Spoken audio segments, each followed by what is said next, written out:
Good morning friends, welcome to web સંકુલ. તો દરરોજ સવારે 11 વાગે આપણે એક મસ્ત મજાની સિરીઝ સાથે મળીએ છીએ અને આ સિરીઝ છે પોથીની સિરીઝ. આ પોથીની સિરીઝમાં ઓલરેડી 2 લેક્ચર થઈ ચૂક્યા છીએ. ટાર્ગેટ પ્રમાણે આપણે ડેઈલી 30 માર્કની ટેસ્ટ લઈએ છીએ. ડે 1માં પણ આપણે 30 માર્કની ટેસ્ટ લીધી હતી. ઘણા બધા મિત્રોનો સારો એવો રિસ્પોન્સ મળ્યો. ડે 2માં પણ આપણે 30 માર્કની ટેસ્ટ લઈ લીધી. આજે ધૂળેટી છે.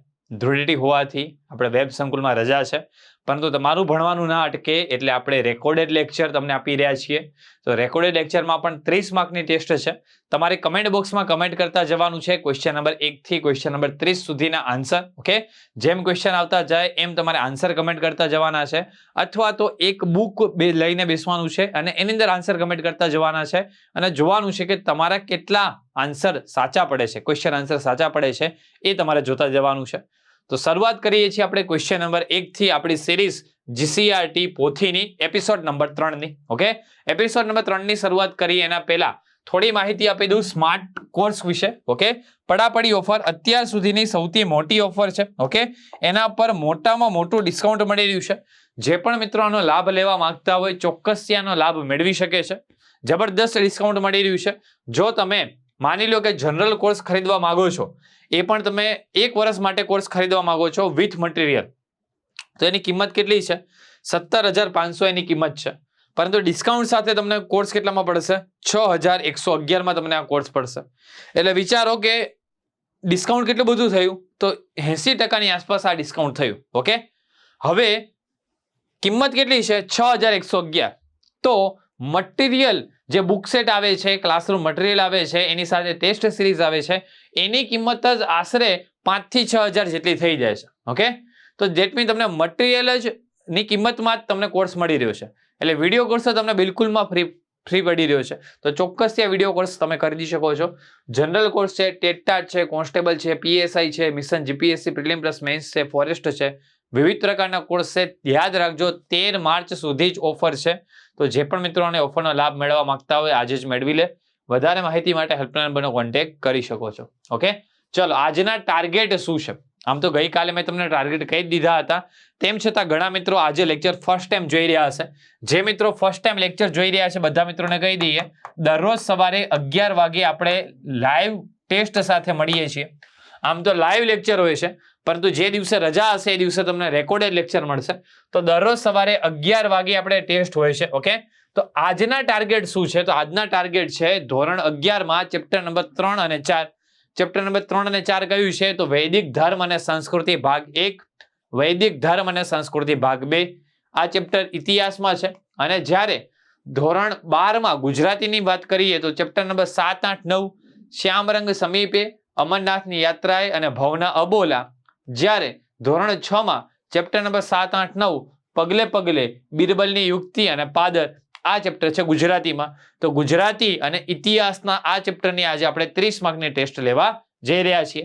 તો ક્વેશ્ચન નંબર 1 થી આપણે શરૂઆત કરીએ છીએ. શું છે ક્વેશ્ચન નંબર 1? તો કે ઋગ્વેદમાં કેટલા સૂક્તો આવેલા છે? ઓકે, ઋગ્વેદ આપણે સૌ જાણીએ છીએ કે 4 પ્રકારના વેદો છે. ઓકે, ઋગ્વેદ, યજુર્વેદ, સામવેદ અને અથર્વવેદ.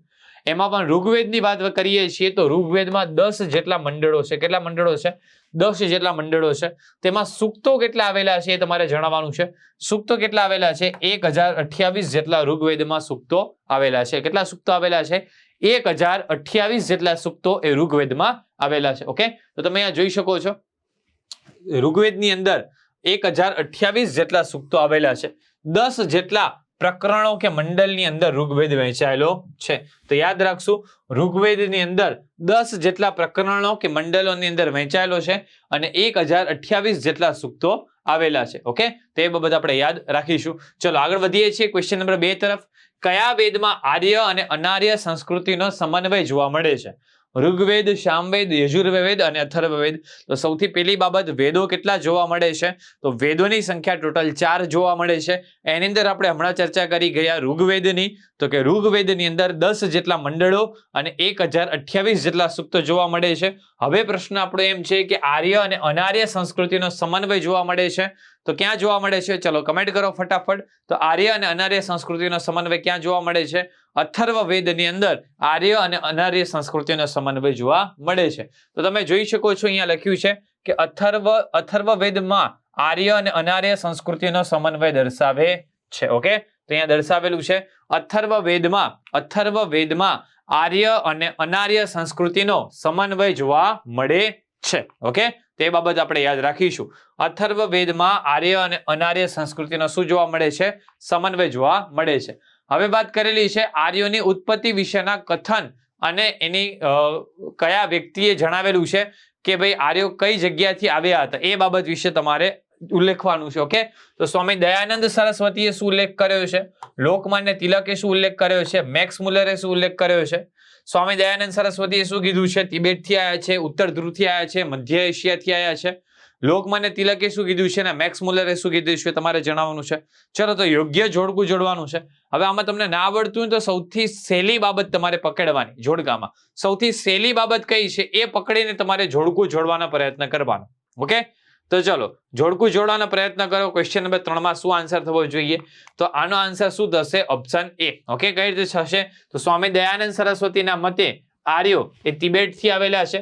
લોકમાન્ય તિલકના મતે આર્યો ઉત્તર ધ્રુવથી આવેલા છે અને મેક્સ મુલરના મતે આર્યો એ મધ્ય એશિયાથી આવેલા છે. ઓકે, તો આ બાબત આપણે યાદ રાખીશું.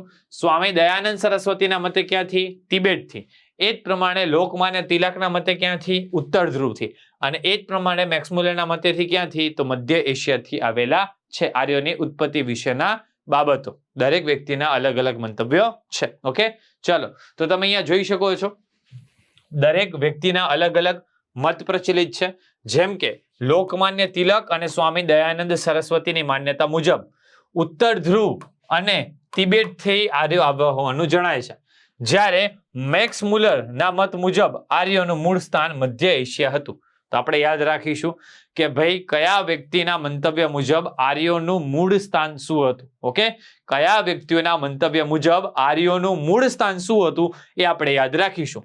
લોકમાન્ય તિલક અને સ્વામી દયાનંદ સરસ્વતીના મત મુજબ આર્યોનું મૂળ સ્થાન શું હતું? ઉત્તર ધ્રુવ અને તિબેટ. એ જ પ્રમાણે મેક્સ મુલરના મત મુજબ આર્યોનું મૂળ સ્થાન શું હતું? મધ્ય એશિયા તેનું મૂળ સ્થાન આવશે. ઓકે, તે બાબત આપણે યાદ રાખીશું. ચલો આગળ વાત કરીએ છીએ આર્યો ભારતમાં કઈ જગ્યાએથી પ્રવેશ્યા હતા. ઓકે, આર્યો વિશે વાત કરી રહ્યા છીએ આપણે કે ભાઈ આર્યો કયા સ્થળેથી આવ્યા હતા એના વિશે અલગ અલગ વ્યક્તિઓના અલગ અલગ મત પ્રચલિત છે. હવે પ્રશ્ન એવો પૂછેલો છે કે આર્યો ભારતમાં કઈ જગ્યાએથી પ્રવેશ્યા હતા. ઓકે, એના વિશે શું મત છે? તેના વિશે એવો મત છે કે હિન્દુ કુશ પર્વતમાળામાંથી આર્યો પ્રવેશ્યા હતા. આર્ય મૂળભૂત રીતે ઈસવીસન પૂર્વે 4000ની આસપાસ દક્ષિણ રશિયાનો કયો? યુરેશિયા અને સ્ટેપીઝના મેદાનોમાં વસતા હતા. ઓકે, એક આવો મત પણ રહેલો છે. તેના પુરાતત્વીય પ્રમાણો પણ પ્રાપ્ત થયા છે. પશુપાલન સાથે સંકળાયેલી આ પ્રજા ઘાસચારાની તંગીના કારણે સ્થળાંતરિત થઈ. તેથી તે મધ્ય એશિયામાં જુદી જુદી ટોળીઓમાં આવી અને ઈસવીસન પૂર્વે 1500ની આસપાસ હિન્દુ કુશ પર્વતમાળામાં ખેબર ઘાટના માર્ગેથી ભારતમાં પ્રવેશ કર્યો. ઓકે, તે બાબત આપણે યાદ રાખીશું. ક્યાં વસવાટ કરતા હતા? દક્ષિણ રશિયાના યુરેશિયા અને સ્ટેપીઝના મેદાનોમાં. યુરેશિયા અને સ્ટેપીઝના મેદાનોમાં વસવાટ કરતા હતા. યુરેશિયા અને સ્ટેપીઝના મેદાનોમાં વસવાટ કરતા હતા. ઓકે, તે બાબત આપણે યાદ રાખીશું. ચલો, અને હિન્દુ કુશ પર્વતમાળાના ખેબર ઘાટના માર્ગેથી ભારતમાં પ્રવેશ કરે છે. ઓકે, ચલો આગળ વાત કરીએ છીએ. વૈદિક આર્ય સપ્ત સિંધુ પ્રદેશમાં રહ્યા હતા. સપ્ત સિંધુ એટલે 7 નદીઓનો પ્રદેશ. ઓકે, વૈદિક સાહિત્ય સંસ્કૃતમાં ભાષામાં મુખ્યત્વે જોવા મળે છે. ઓકે, સંસ્કૃત ભાષાની અંદર મુખ્યત્વે જોવા મળે છે એ તમારે જણાવવાનું છે. ઓકે, તો કયા કયા વિધાનો સત્ય છે તમારે ચકાસવાનું છે. મેઇન બાબત છે ને કન્ફ્યુઝન વાળી આ વિધાનોમાં થાય જ્યારે માત્ર 2 વિધાન આપ્યા હોય. 2 થી વધારે વિધાન હોય ને તો તમે એલિમિનેશન કરી શકો. માત્ર 2 વિધાન આપ્યા હોય ત્યારે 1 સાચું હોય અથવા તો 2 સાચું હોય અથવા તો બંને સાચા હોય અથવા તો બંને ખોટા હોય. એટલે આમાં એલિમિનેશન બહુ રેર કેસમાં થઈ શકે. એલિમિનેશન લાગુ જ ના પડી શકે એક રીતે. ઓકે, ચલો, તો આનો રાઈટ આન્સર શું થશે? બંને વિધાન સત્ય છે. તો યાદ રાખીશું વૈદિક આર્ય સપ્ત સિંધુ પ્રદેશમાં રહ્યા હતા. ઓકે, અને વૈદિક સાહિત્ય સંસ્કૃત ભાષામાં મુખ્યત્વે જોવા મળે છે. ઓકે, સપ્ત સિંધુનો પ્રદેશ તમે અહીંયા ફોટોગ્રાફમાં જોઈ શકો છો. આ પ્રદેશ કયો છે? સપ્ત સિંધુનો પ્રદેશ છે. આ સપ્ત સિંધુનો પ્રદેશ છે. ઓકે, તે બાબત તમે યાદ રાખી શકો છો. ઓકે, ચલો, સપ્ત સિંધુનો પ્રદેશ. સપ્ત સિંધુનો અર્થ શું થાય છે? તો 7 નદીઓનો સમૂહ. ઓકે, 7 નદીઓનો સમૂહ એનો અર્થ થાય છે. અને સંસ્કૃત ભાષા સાથે સંકળાયેલું છે. આર્યો સાથે કઈ ભાષા સંકળાયેલી છે? સંસ્કૃત ભાષા સંકળાયેલી આવશે. ઓકે, ચલો, વૈદિક યુગ દરમિયાન મૂર્તિકલા અને મંદિરનો અભાવ જણાય છે. થોડો અઘરો ક્વેશ્ચન છે, વિચારવા લાયક બાબત છે. અને વૈદિક યુગમાં પુત્રીને દુહિતા તરીકે ઓળખવામાં આવે છે. ચલો, વિચારીને આન્સર આપવાનો છે. કયા વિધાનો સત્ય છે? વૈદિક યુગ દરમિયાન મૂર્તિકલા અને મંદિરનો અભાવ જણાય છે. જ્યારે બીજી બાબત છે, વૈદિક યુગમાં પુત્રીને દુહિતા તરીકે ઓળખવામાં આવે છે. તો કયા વિધાન સત્ય છે? બંને વિધાન સત્ય છે. તો આ બાબતથી તો તમે પરિચિત જ છો કે વૈદિક યુગમાં પુત્રીને દુહિતા કહેવાય છે, એટલે બીજું વિધાન તો સત્ય છે. ઓકે, રહી વાત પેલા વિધાનની, તો વૈદિક યુગમાં મૂર્તિકલા અને મંદિરનો અભાવ જોવા મળે છે. તો આ બાબત પણ સત્ય છે. આ બાબતનો ઉલ્લેખ પણ જીસીઆરટીમાં કરવામાં આવેલો છે કે વૈદિક યુગની અંદર મૂર્તિકલા અને મંદિરનો અભાવ જોવા મળે છે. ઓકે, ચલો, તમે જોઈ શકો છો અહીંયા એવું સ્ટેટમેન્ટ આપેલું છે કે વૈદિક યુગ દરમિયાન મૂર્તિ પૂજા અને મંદિરનો અભાવ જોવા મળે છે. આ સ્ટેટમેન્ટ અહીંયા આપેલું છે. ઓકે, પછી આગળ વાત કરીએ છીએ વેદકાલીન અર્થવ્યવસ્થાની. તો ઋગ્વેદકાલીન આર્ય પશુપાલક હતા. એ બાબત તમે યાદ રાખી શકો છો. ઓકે, તો એ બાબત આપણે યાદ રાખી શકો છો. યુદ્ધ માટે કયો શબ્દ પ્રયોજાતો હતો? તો ગવેષણા શબ્દ પ્રયોજાતો હતો. ઓકે, જેનો અર્થ થાય છે ગાયોની શોધ કરવી અથવા તેના માટે યુદ્ધ લડવું, એવો અર્થ થાય છે. ઓકે, ચલો, ધનવાન વ્યક્તિને શું કહેવાતું હતું? તો ધનવાન વ્યક્તિને ગોમત કહેવામાં આવતું હતું. જ્યારે પુત્રીને શું કહેવામાં આવતું હતું? તો પુત્રીને કહેવામાં આવતું હતું દુહિતા કહેવામાં આવતું હતું. ધનવાન વ્યક્તિને ગોમત, જ્યારે પુત્રીને શું કહેવામાં આવતું હતું? દુહિતા તરીકે ઓળખવામાં આવતું હતું. તો જો કેટલા બધા ફેક્ચ્યુઅલ ડેટા નીકળી આવ્યા. વૈદિક યુગ દરમિયાન મૂર્તિ પૂજા અને મંદિરનો અભાવ જણાય છે.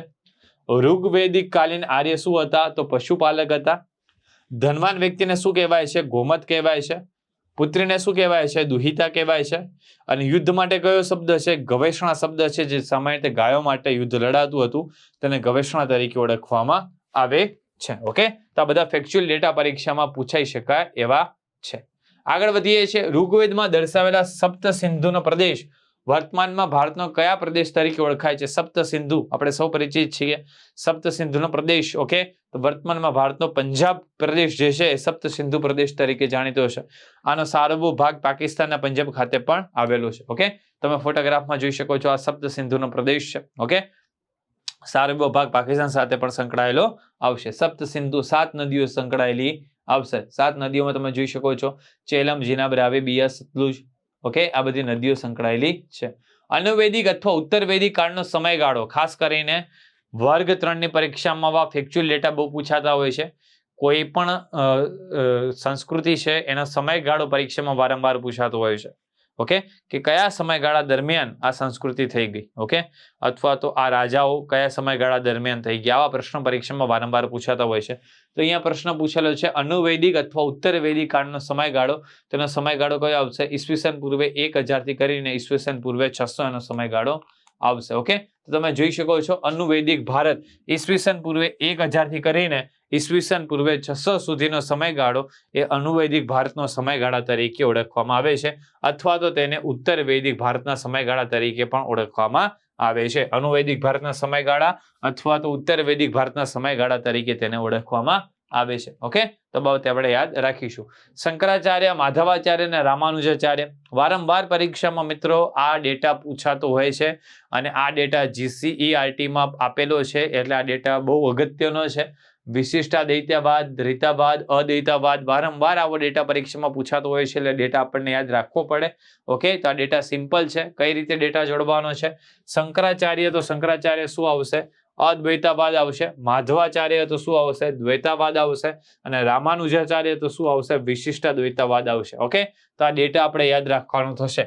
શંકરાચાર્ય તો અદ્વૈતવાદ, માધવાચાર્ય તો દ્વૈતવાદ અને રામાનુજાચાર્ય તો વિશિષ્ટાદ્વૈતવાદ જોડાશે. આ બાબત આપણે યાદ રાખીશું. ઓકે, તો અહીંયા જો દર્શાવેલું જ છે રામાનુજાચાર્ય વિશિષ્ટાદ્વૈતવાદ, શંકરાચાર્ય અદ્વૈતવાદ અને માધવાચાર્ય તો દ્વૈતવાદ. ઓકે, તો આ લીટી ગોખી નાખજો. ઓકે, શેની સાથે કોણ સંકળાયેલું છે? શંકરાચાર્ય અદ્વૈતવાદ, માધવાચાર્ય દ્વૈતવાદ અને રામાનુજાચાર્ય વિશિષ્ટ દ્વૈતવાદ સાથે સંકળાયેલા આવશે. આગળ વાત કરીએ છીએ ઉપનિષદોની સંખ્યા અંદાજે 108 છે. ઉપનિષદોને વેદાંત તરીકે પણ ઓળખવામાં આવે છે. તો અહીંયા શું થશે? બંને વિધાનો સત્ય થશે. તમે અહીંયા જોઈ શકો છો ઉપનિષદોની સંખ્યા કેટલી છે? તો કે 108 છે. અને સાથે વાત કરીએ છીએ તો વૈદિક સાહિત્યના અંત ભાગમાં ઉપનિષદોની રચના થઈ. ક્યાંના? વૈદિક સાહિત્યના અંત ભાગમાં ઉપનિષદોની રચના થઈ. આથી તેને શેના તરીકે ઓળખવામાં આવે છે? વેદાંત કે વેદના છેડા તરીકે પણ ઓળખવામાં આવે છે. વેદાંત કે વેદના છેડા તરીકે ઓળખવામાં આવે છે. વૈદિક સાહિત્યના અંતના ભાગમાં તેની રચના થયેલી છે, એના કારણોસર તેને ઓળખવામાં આવે છે. અને આ ઉપનિષદોની સંખ્યા લગભગ કેટલી છે? લગભગ 108 જેટલી સંખ્યા જોવા મળે છે. ઓકે, તો આ બે બાબત આપણે યાદ રાખીશું. વેદાંત તરીકે ઓળખવામાં આવે છે અને સંખ્યા કેટલી જોવા મળે છે? 108. ષડ દર્શન એટલે શું? તો અલગ અલગ પ્રકારના 6 દર્શન જેને શેના તરીકે ઓળખવામાં આવે છે? ષડ દર્શન તરીકે ઓળખવામાં આવે છે. ઓકે, તો અલગ અલગ પ્રકારના 6 દર્શન જેને ષડ દર્શન તરીકે ઓળખવામાં આવે છે. ઉપનિષદમાં વર્ણવાયેલા દાર્શનિક વિચાર દર્શન ષડ દર્શન એટલે કે 6 દર્શન જેને 6 દર્શન ષડ દર્શન તરીકે ઓળખવામાં આવે છે. હવે સાંખ્ય દર્શન 6 દર્શનની વાત કરી, એ 6 દર્શન વિશે વાત કરીએ તો સાંખ્ય દર્શન, યોગ દર્શન, ન્યાય દર્શન કોના દ્વારા શેની રચના કરવામાં આવેલી છે? 11મા ધોરણની જીસીઆરટીમાં આખું ટેબલ આપેલું છે 6 દર્શનનું, અને આ ટેબલ તમારે ગોખી જ નાખવાનું છે કે કોની રચના કોના દ્વારા કરવામાં આવેલી છે. ઓકે, તો અહીંયા યાદ રાખીશું કે સાંખ્ય દર્શનની રચના મહર્ષિ કપિલ દ્વારા. યોગ દર્શન સાવ સહેલી બાબત છે, આ તો આપણું જ જોઈએ. યોગ સાથે મહર્ષિ પતંજલિનું નામ સંકળાય. અને ન્યાય દર્શનની રચના મહર્ષિ ગૌતમ દ્વારા રચના કરવામાં આવેલી છે. સાંખ્ય દર્શનની રચના કોના દ્વારા? મહર્ષિ કપિલ દ્વારા. યોગ દર્શનની રચના કોના દ્વારા? મહર્ષિ પતંજલિ દ્વારા. અને ન્યાય દર્શનની રચના કોના દ્વારા? તો મહર્ષિ ગૌતમ દ્વારા કરવામાં આવેલી છે. તો જો આ બધા યાદ રાખવાના છે, પરીક્ષામાં પૂછાયા છે. સાંખ્ય દર્શન તો મહર્ષિ કપિલ, યોગ દર્શન તો મહર્ષિ પતંજલિ, ન્યાય દર્શન તો મહર્ષિ ગૌતમ, એ જ પ્રમાણે વૈશેષિક તો મહર્ષિ કણાદ, પૂર્વ મીમાંસા તો મહર્ષિ જૈમિન અને ઉત્તર મીમાંસા તો મહર્ષિ બાદરાયણ. ઓકે, તો આપણે યાદ રાખીશું. 6 આવડવા જોઈએ. ષડ દર્શન એટલે કે 6 દર્શન. ષડ દર્શન એટલે શું થશે? 6 દર્શન. ઓકે, 6 દર્શન. ષડ દર્શન એટલે 6 દર્શન. 6 દર્શન કયા કયા છે? સાંખ્ય દર્શન, યોગ દર્શન, ન્યાય દર્શન, વૈશેષિક, પૂર્વ મીમાંસા અને ઉત્તર મીમાંસા. એમાં સાંખ્ય દર્શનની રચના મહર્ષિ કપિલ, યોગ દર્શનની રચના મહર્ષિ પતંજલિ, ન્યાય દર્શનની રચના મહર્ષિ ગૌતમ, વૈશેષિક દર્શનની રચના મહર્ષિ કણાદ, પૂર્વ મીમાંસાની રચના મહર્ષિ જૈમિન, ઉત્તર મીમાંસાની રચના મહર્ષિ બાદરાયણ દ્વારા કરવામાં આવી છે. ઓકે, તો આ બાબત આપણે યાદ રાખીશું. ઓકે, ચલો આગળ વધીએ છીએ આપણે નેક્સ્ટ ક્વેશ્ચન તરફ. પૂર્વ મીમાંસાની રચના મહર્ષિ બાદરાયણ દ્વારા અને ઉત્તર મીમાંસાની રચના મહર્ષિ જૈમિન દ્વારા કરવામાં આવી છે. હવે હમણાં ટેબલમાં હું તમને દર્શાવી ગયો 6 દર્શન, હમણાં જ હું તમને ટેબલમાં દર્શાવી ગયો, એટલે તમને આવડી જવા જોઈએ કે કોની રચના કોના દ્વારા કરવામાં આવેલી છે. તો અહીંયા રાઈટ આન્સર થશે 1 પણ નહીં. કેમ 1 પણ નહીં? કેમ કે આપણે ઉપર નીચે કરી નાખ્યું છે. ઉપર નીચે કરી નાખ્યું છે. ઓકે, તો તમે જોઈ શકો છો પૂર્વ મીમાંસા તો મહર્ષિ જૈમિન અને ઉત્તર મીમાંસા તો મહર્ષિ બાદરાયણ. ઓકે, તો ઉપર નીચે અહીંયા થઈ ગયું છે. ચલો આગળ વાત કરીએ છીએ પદ્ય સ્વરૂપે રચાયેલા ઉપનિષદનું તમારે નામ જણાવવાનું છે. પદ્ય સ્વરૂપે કયા ઉપનિષદની રચના થયેલી છે?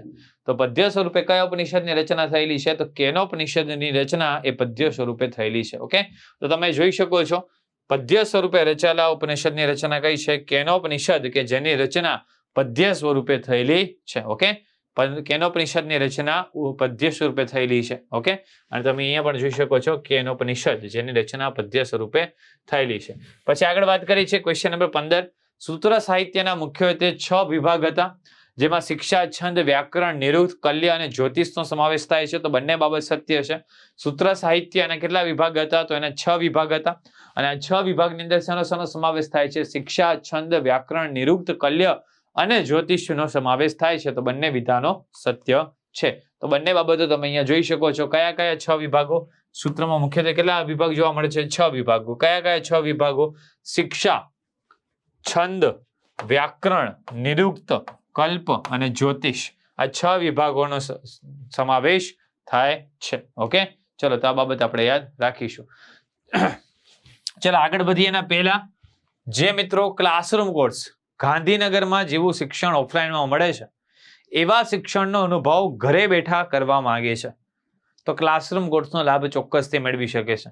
તાજેતરમાં જ 3 નવા ક્લાસરૂમ કોર્સ આપણે લોન્ચ કર્યા છે. કોન્સ્ટેબલ માટેનો ક્લાસરૂમ કોર્સ, ફોરેસ્ટ માટેનો ક્લાસરૂમ કોર્સ અને PSI ASI માટેનો ક્લાસરૂમ કોર્સ.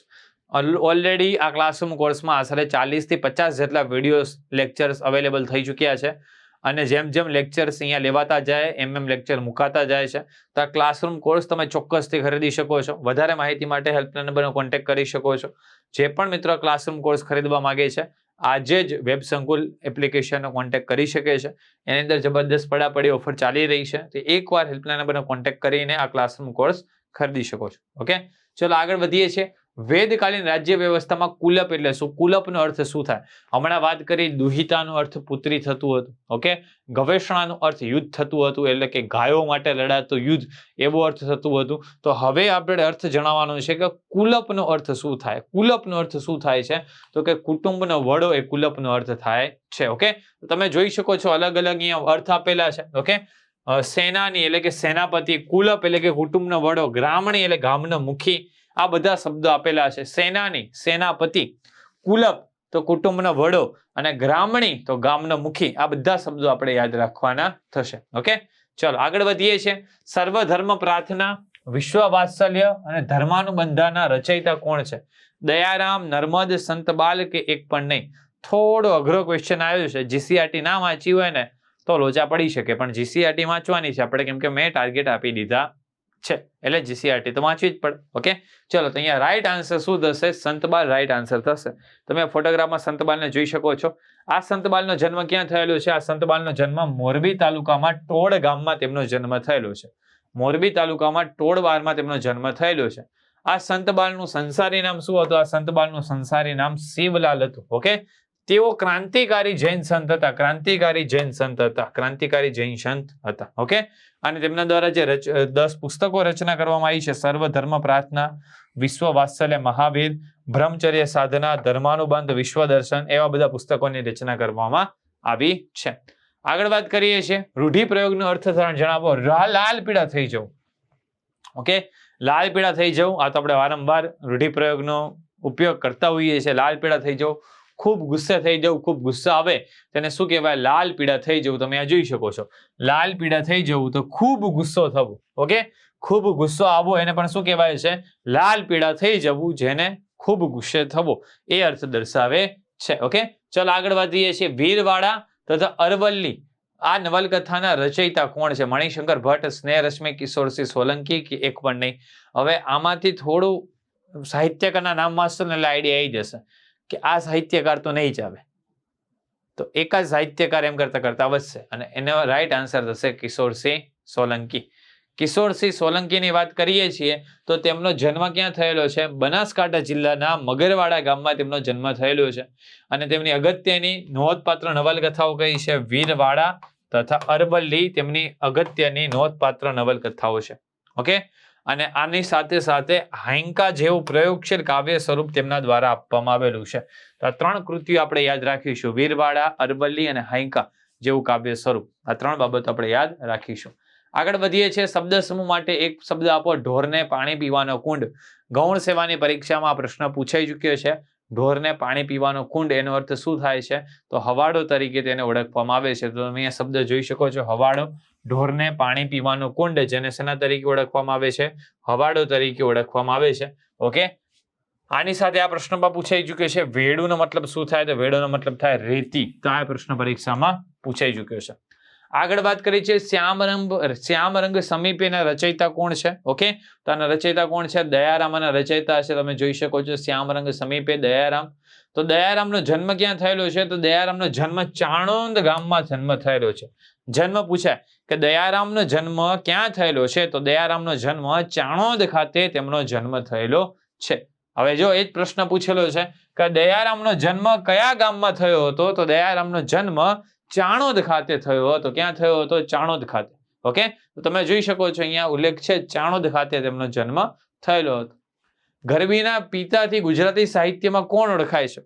સિમ્પલ સાહિત્યકાર છે. ગરબીના પિતાથી એક સાહિત્યકાર જાણીતા છે દયારામ. એ પણ આપણે બાબત ઓળખીએ છીએ. ખૂબ જ જાણીતી ગરબીઓ લખેલી છે અને ગરબીના પિતાથી દયારામ ગરબી સંજ્ઞાથી ઘણા પદોની રચના કરેલી છે અને ગરબીના પિતાથી પણ તેઓ જાણીતા છે. ઓકે, આરસીની ભીતર, શિશુરંજના, સફરચંદ પુસ્તકના લેખનાર કોણ છે? આ બધા પુસ્તકોની આ બધી કૃતિઓની રચના કયા સાહિત્યકાર દ્વારા કરવામાં આવી છે? તો વિનોદની નીલકંઠ દ્વારા બધા સાહિત્યની રચના કરવામાં આવી છે. તમે જોઈ શકો છો પરીક્ષામાં પૂર્ણ નામ પૂછાઈ શકે છે. તો વિનોદની રમણલાલ નીલકંઠ એમનું પૂર્ણ નામ છે. ઓકે, જેમનો જન્મ ક્યાં થયેલો છે? અમદાવાદ ખાતે તેમનો જન્મ થયેલો છે અને તેમની ઘણી બધી જાણીતી કૃતિઓ છે, જેમ કે આરસીની ભીતર. ઓકે, તેમની કૃતિઓ જોઈ શકો છો. આરસીની ભીતર, કારપાશી અને બીજી વાતો, દિલ દરિયાવના મોતી, અંગુલીનો સ્પર્શ, આ બધા વાર્તા સંગ્રહ છે. આની સાથે બાળકોની દુનિયાનું ડોક્યુ, મહેંદીની મંજરી, શિશુરંજના, સફરચંદ. ઓકે, આ બધી એમની જાણીતી કૃતિઓ આવશે. ઓકે, આ બધી કૃતિઓની રચના કોના દ્વારા કરવામાં આવી છે? વિનોદની રમણલાલ નીલકંઠ દ્વારા આ બધી કૃતિઓની રચના કરવામાં આવેલી છે. પછી આગળ વાત કરીએ છીએ રૂઢિપ્રયોગનો અર્થ લખો. હવાઈ કિલ્લા બાંધવા હોય ને, શેખ ચલ્લી, હજી લાઈક કદાચ સરકારી નોકરી ના મળી એના પહેલા વિચાર કરી લે, સરકારી નોકરી મળશે, હું આમ કરીશ, હું તે કરીશ, આવું થશે, તેવું થશે. તો મોટી મોટી વાતો કરવી, હવાઈ કિલ્લા બાંધવા. ઓકે, એ પ્રકારની વાત થશે. મોટી મોટી વાતો કરવી, હવાઈ કિલ્લા બાંધવા, મોટી મોટી વાતો કરવી, કલ્પના દોડાવવી. ઓકે, હજી વસ્તુ થઈ ના હોય, અમલમાં પણ ના આવી હોય, એના પહેલા વિચારો કરતા મૂકી દેવા. ઓકે, એને કહેવાય હવાઈ કિલ્લા બાંધવા. ગુણવાચક વિશેષણ જણાવો. ઘણા મિત્રોની રિક્વેસ્ટ હતી કે સાહેબ ગ્રામરનો પણ એક જ ટોપિક લેતા જાઓ જે જીસીઆરટીમાં આપ્યો હોય. તો આપણે એકાદ બે પ્રશ્ન ગ્રામરના ટોપિકના પણ લઈ લેશું, જીસીઆરટી આધારિત, બહારના ગ્રામરના નહીં લઈએ. જીસીઆરટીમાં જ્યાં ઉલ્લેખિત કરાયા હશે ત્યાંથી જ એકાદ પ્રશ્ન આપણે ઉપાડી લેશું. તો ગુણવાચક વિશેષણ કયું છે? તીખું છે. ઓકે, તો તમે જો દરેક વિશેષણ આ સ્ક્રીનશોટ લઈ લેજો. લેવું હોય તો પરીક્ષામાં પૂછાશે વિશેષણ, તો અહીંયાથી જ પૂછાશે. ગુણવાચક વિશેષણ તો કે જે વિશેષણના ગુણ દર્શાવે છે એને ગુણવાચક વિશેષણ કહેવાય છે. પરિમાણવાચક વિશેષણ વિશેષણનું પરિમાણ દર્શાવે છે એને કહેવાય. સંખ્યાવાચક વિશેષણ જે વિશેષણની સંખ્યા ક્રમ દર્શાવે છે. સાર્વનામિક વિશેષણ વિશેષણની ચોકસાઈ સર્વનામ દ્વારા સૂચવે છે. ક્રિયાવાચક વિશેષણ વિશેષણની ચોકસાઈ ક્રિયા દ્વારા વ્યક્ત કરતા વિશેષણો. અને નામિક વિશેષણ સંજ્ઞાઓને પ્રત્યય લગાવી બનાવેલા વિશેષણો. ઓકે, તો આ બધા વિશેષણોના તેમના કાર્ય પ્રમાણે વર્ગીકરણ મેં તમને બતાડી દીધા. ઓકે, એમાં મેં તમને પ્રશ્ન પૂછેલો હોય તો આજ સાચું, ખોટું, તીખું, મીઠું, ગળ્યું, સુંદર, કડવું. ઓકે, તો આવો પ્રશ્ન બની શકે છે. આગળ વાત કરીએ છીએ જોડકા જોડો. ઉત્તર ગુજરાતમાં કઈ બોલી? મધ્ય ગુજરાતમાં કઈ બોલી અને દક્ષિણ ગુજરાતમાં કઈ બોલી? ઓકે, તો રાઈટ આન્સર શું થશે? જોડાયેલા જ છે જોડકા. ઉત્તર ગુજરાતમાં પટણી બોલી, મધ્ય ગુજરાતમાં ચરોતરી અને દક્ષિણ ગુજરાતની અંદર કઈ બોલી આવશે? સુરતી બોલી આવશે. ઓકે, તો તમે અહીંયા જોઈ શકો છો ઉત્તર ગુજરાતની કઈ બોલી છે? પટ્ટણી બોલી છે. ઓકે, પટ્ટણી બોલી છે. અને મધ્ય ગુજરાતની કઈ બોલી છે? ચરોતરી બોલી છે. અને દક્ષિણ ગુજરાતની કઈ બોલી છે? તો સુરતી બોલી છે. ઓકે, જીસીઆરટીમાં આ બાબત આપેલી છે અને આવો વન લાઇનર ફેક્ટ પૂછાઈ શકે છે. ઉત્તર ગુજરાતની બોલી જણાવો તો કે પટ્ટણી બોલી, મધ્ય ગુજરાતની બોલી જણાવો તો ચરોતરી બોલી, ને દક્ષિણ ગુજરાતની બોલી જણાવો તો સુરતી બોલી આવશે.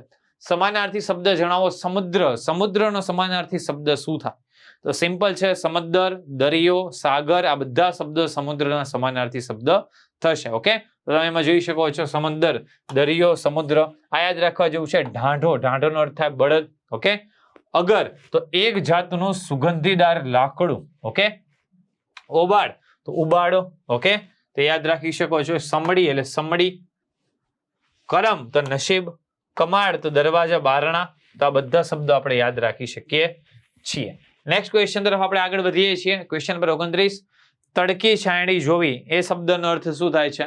સુખ દુઃખમાંથી પસાર થવું, તડકા પછી છાયો આવવો, આરામ કરવો, એક પણ નહીં. સિમ્પલ છે, સુખ દુઃખમાંથી પસાર થવું એ શબ્દનો શું થાય છે? શાબ્દિક અર્થ થાય છે. ઓકે, તડકી છાયડી જોવી તો અર્થનો શું અર્થ થશે? સુખ દુઃખમાંથી પસાર થવું. સુખ દુઃખમાંથી પસાર થવું, તડકી છાયડી જોવી. ઓકે, ચલો નીચેનામાંથી અલગ પડતો શબ્દ જણાવો. યુક્તિ, કરામત, ઉપાય ને કોયડો. ઘણીવાર પરીક્ષામાં આ પ્રકારના પ્રશ્ન તમે જોયા હશે. અલગ પડતો શબ્દ જણાવો. ત્રણેક શબ્દ કેવા હશે? સમાનાર્થી સમાન શબ્દ હશે અને એકાદ શબ્દ અલગ કંઈક પડતો હશે. તો આવી રીતે જ પ્રશ્ન બનાવેલો છે કે કયો શબ્દ અલગ પડી રહ્યો છે. ઓકે, તો અહીંયા કયો શબ્દ અલગ પડી રહ્યો છે? કોયડો શબ્દ અલગ પડી રહ્યો છે. તમે જોઈ શકો છો યુક્તિ, કરામત અને ઉપાય આ ત્રણ સમાનાર્થી શબ્દ છે. કોયડો અલગ છે. ઓકે, તો કોયડો અલગ પડી રહ્યો છે. કોયડોનો અર્થ થાય ઝટ ઉકેલી ન શકાય તેવો પ્રશ્ન. હવે આવતીકાલે તો લાઈવ લેક્ચર હશે. ઓકે, આજે જે મિત્રો રેકોર્ડેડ લેક્ચર જોઈ રહ્યા છે મિત્રોને કહી દઈએ, આવતીકાલે 11 વાગે લાઈવ લેક્ચર હશે. તો આવતીકાલના ટાર્ગેટ શું છે નોટ કરી લો. તો આવતીકાલના 11 વાગ્યાના ટાર્ગેટ છે ધોરણ 6 માં ચેપ્ટર નંબર 5 શાંતિની શોધમાં બુદ્ધ અને મહાવીર, અને ધોરણ 11 માં ચેપ્ટર નંબર 5 જૈન અને બૌદ્ધ ધર્મ. ઓકે, ઇતિહાસમાં આ ચેપ્ટર હશે. ઇતિહાસમાં આ ચેપ્ટર હશે આવતીકાલે 11 વાગે ઇતિહાસમાં. અને પછી ગુજરાતીમાં કયા ચેપ્ટર હશે? ધોરણ 12 માં ચેપ્ટર નંબર 10, 11, 12 યુધિષ્ઠિર યુદ્ધ વિષાદ ઉર્મિલા અને સૌજન્યશીલ પ્રભાશંકર ગુજરાતીમાં. અને ધોરણ 6 માં સ્ટાન્ડર્ડ 10, 11, 12 આલા લીલા માસળિયા એક જાદુઈ પત્રની વાર્તા અને રાવણનું મિથ્યાભિમાન આ ગુજરાતીમાં હશે. તો આવતીકાલના ચેપ્ટરના ટાર્ગેટ મેં તમને કહી દીધા ગુજરાતી અને ઇતિહાસના. તો આવતીકાલે ભૂલ્યા વગર 11 વાગે તમારે લાઈવ આવી જવાનું છે. આવતીકાલના ટાર્ગેટ મેં તમને કહી દીધા. તો આવતીકાલે 11 વાગે તમારે બધાએ લાઈવ આવી જવાનું છે. બાકી પડાપડી ઓફરનો લાભ મેળવવા માંગતા હોય તો ચોક્કસથી લાભ મેળવી લેજો. છેલ્લા 6 દિવસ પડાપડી ઓફરને બાકી છે. ઓકે, તમે જોઈ શકો છો એ પ્રમાણે 50% જેટલું ડિસ્કાઉન્ટ મળી રહ્યું છે જો તમે ઇન્ડિવિજ્યુઅલ બુક ખરીદશો તો, અને જો તમે કોમ્બો બુક સેટ ખરીદો છો તો 55% જેટલું ડિસ્કાઉન્ટ તમને મળવા પાત્ર થશે. તો જે પણ મિત્રો બુક સેટ ખરીદવા માંગે છે, ઇન્ડિવિજ્યુઅલ બુક ખરીદવા માંગે છે તો ચોક્કસથી બુક ખરીદી લે. સ્માર્ટ કોર્સીસ ખરીદવા માંગે છે તો એનામાં પણ બમ્પર ડિસ્કાઉન્ટ ચાલી રહ્યું છે. ક્લાસરૂમ કોર્સ ઉપર, પેનડ્રાઈવ કોર્સ પર, બધા કોર્સ ઉપર બમ્પર ડિસ્કાઉન્ટ ચાલી રહ્યું છે. 13 માર્ચ સુધી આ ઓફર લંબાવવામાં આવી છે. પછી આ ઓફરનો ભવિષ્યમાં લાભ મળશે નહીં. તો છેલ્લો દિવસો બાકી છે, આ પ્રકારના છેલ્લા 6 દિવસો બાકી છે, તો ઓફરનો લાભ મેળવી લેજો. વધારે માહિતી માટે હેલ્પલાઇન નંબરનો કોન્ટેક્ટ કરી શકો છો. બાકી જીસીઆરટીની પોથી સિરીઝ જો તમને ગમતી હોય તો લાઈક કરજો, કમેન્ટ બોક્સમાં તમારા યોગ્ય પ્રતિભાવ આપજો. બાકી દરરોજ સવારે 11 વાગે આપણે લાઈવ મળતા રહીશું જીસીઆરટીની પોથી સિરીઝ સાથે. આવા જ વિડીયો જોતા રહેશું. તો મળશું આવતીકાલે સવારે 11 વાગે લાઈવ. તો ભૂલ્યા વગર લાઈવ આવી જજો. ત્યાં સુધી સૌ મિત્રોને જય હિન્દ, જય ભારત.